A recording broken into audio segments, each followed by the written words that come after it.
One of our favorite telescopes is the SkyWatcher 1206 AZ3. It comes complete, as you see it here, with the tripod, with the adjustments, with two eyepieces, a red dot finder for quickly finding objects. It's really the simplicity of being able to use, as you can loosen off the friction here. You can move it up and down to quickly find the object that you want to look for. And then as you're following something or doing fine adjustments sideways and up and down.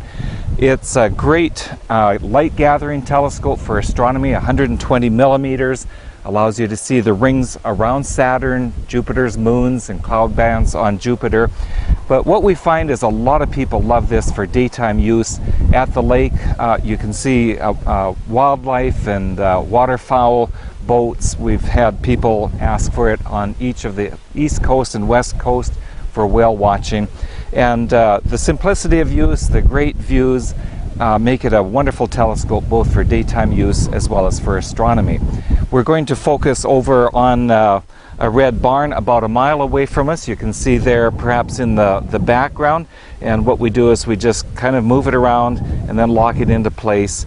And then as we look through the telescope, we just can adjust this up and down until we center the object that we're wanting to look at. So there we have it, and brings that barn in nice and close off in the distance to do the fine focus here. What we're going to do is show you how to connect a single lens reflex camera up to this telescope so you can take pictures effectively with a 600 millimeter telephoto lens on your camera.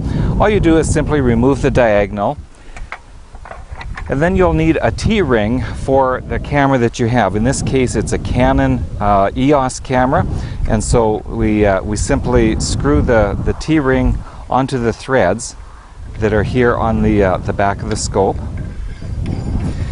And we'll just leave that somewhat loose, remove the lens from your single lens reflex camera, match it up, and what we'll have to do is just tighten up the position of the camera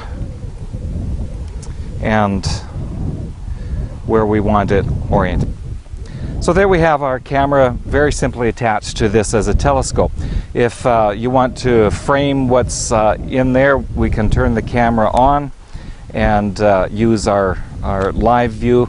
In order to take a picture, you're going to have to adjust your ISO and your shutter speed because there's no aperture adjustment once the scope is on. And of course that means setting your camera onto the manual settings.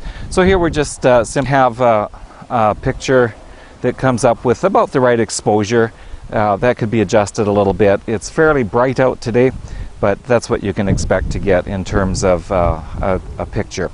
And then at nighttime, we'll show you a picture that we've also taken of the full moon at nighttime using the same type of procedure. And here are some views that we have through the telescope and having attached the camera to it. Pictures from the Kananaskis country, the top of the mountains. And then you'll see the pictures that we've got here of the moon that we've taken through the camera.